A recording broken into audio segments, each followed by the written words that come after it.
Assalamualaikum. Semangat pagi semuanya, semoga semuanya tetap semangat. Pada pertemuan kali ini, kita akan mempelajari terlebih dahulu materi yang berkaitan dengan teknik presentasi. Diharapkan seluruh mahasiswa dapat memahami dan mengimplementasikan hasil kajian hari ini dalam kegiatan presentasi sebagai tugas besar 2. Presentasi adalah suatu sarana komunikasi untuk menyampaikan pesan dengan cara menjelaskan atau menguraikan suatu materi secara lisan dan sistematis dengan harapan akan berlaku efektif baik bagi pembawa presentasi maupun penerima.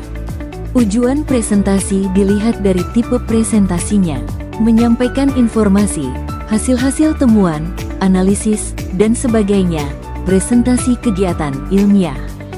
Untuk memikat dan menarik audiens agar menerima sesuatu yang sedang ditawarkan menjadi sesuatu yang dibutuhkan audiens, presentasi niaga. Untuk mendidik, misalnya presentasi dalam kelas atau kegiatan ilmiah lainnya.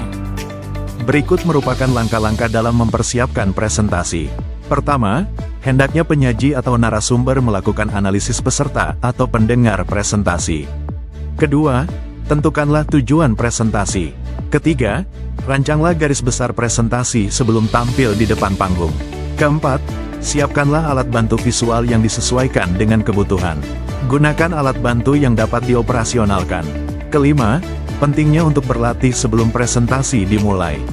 Perlu diperhatikan hal berikut. Kemampuan presentasi yang baik sebenarnya tidak sepenuhnya bergantung pada bakat.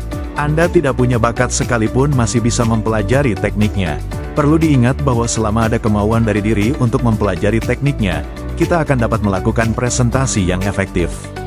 Teknik presentasi bisa Anda pelajari dari sumber YouTube, sekalipun dengan meniru gaya tokoh favorit Anda. Biasanya pembicara yang dianggap berhasil juga dimulai dari pengalaman-pengalaman yang tidak memuaskan, tetapi dia berusaha untuk terus memperbaiki penampilannya. Perlu diingat bahwa setiap orang pasti pernah merasakan yang namanya gagal. Perlu diketahui oleh kita bahwa sebuah presentasi dikatakan baik apabila memenuhi hal berikut. Pertama, akurat. Informasi yang disampaikan harus berdasarkan pertimbangan ilmiah. Kedua, objektif. Hindari penjelasan yang hanya mengandalkan sisi pandangan personal saja.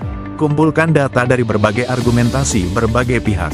Ketiga, lengkap. Artinya sajikan informasi secara utuh. Keempat, selektif. Informasi yang disajikan hanya yang penting saja. Kelima, faktual. Interpretasi yang disampaikan harus berdasarkan data yang nyata. Keenam, jelas. Sajian dipahami, sederhana, dan langsung pada pokok pembicaraan. Apa saja bagian-bagian yang perlu dipahami dalam kegiatan presentasi? Berikut akan disajikan tahapan-tahapan dalam presentasi, antara lain. Pertama, bagian pendahuluan. Sajikan pendahuluan dengan memperkenalkan narasumber, topik yang akan disajikan oleh moderator. Kedua, bagian penyajian. Setiap narasumber harus menyampaikan materi yang sudah dipersiapkan dalam waktu 5 menit saja. Ketiga, setelah selesai semua narasumber menyampaikan materi langkah berikutnya, yaitu moderator memimpin jalannya diskusi, dengan memberikan kesempatan kepada partisipan untuk bertanya. Kemudian setiap narasumber menjawab berdasarkan pertanyaan tersebut.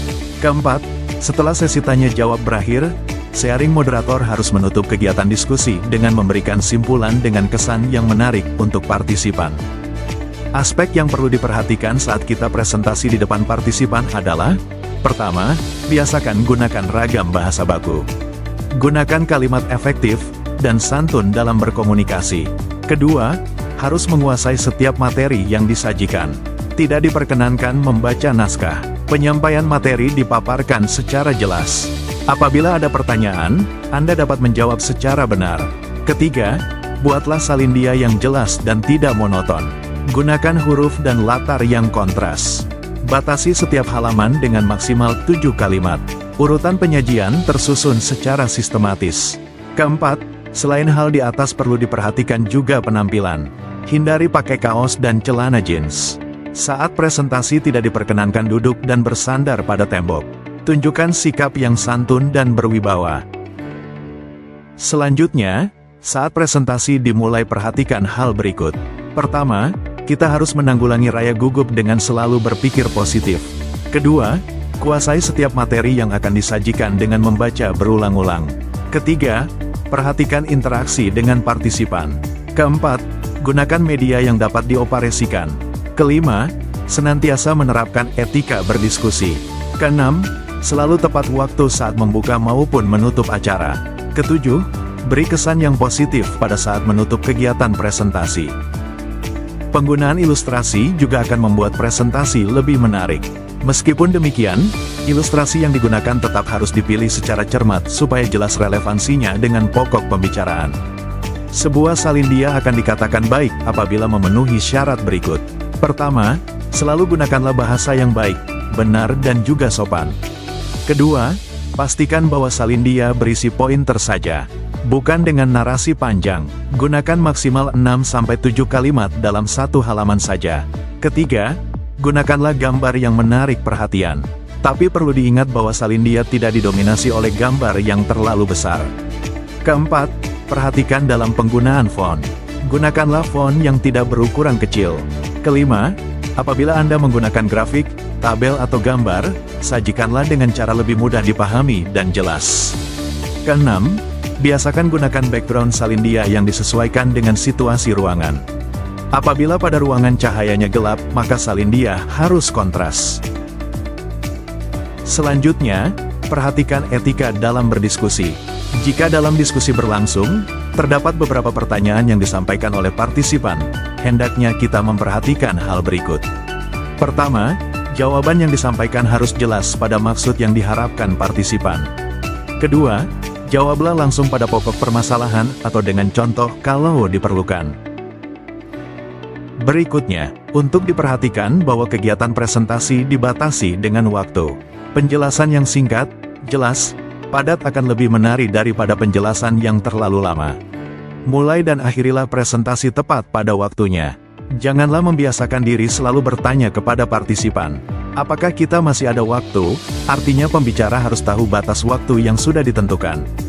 Belajarlah disiplin waktu, karena itu akan menjadi bahan penilaian oleh partisipan terhadap keberhasilan dalam presentasi. Sebagai kegiatan akhir dalam presentasi adalah menutup pembicaraan. Jadilah pembicara yang baik dengan cara mengakhiri presentasi yang mampu memberikan kesan yang baik untuk pendengar. Sebelum menyampaikan salam penutup, hendaknya pembicara menyampaikan penegasan kembali gagasan utama yang sudah disampaikan kepada partisipan. Memberikan kesan yang baik pada partisipan akan menjadi penentu keberlanjutan dari kegiatan presentasi berikutnya.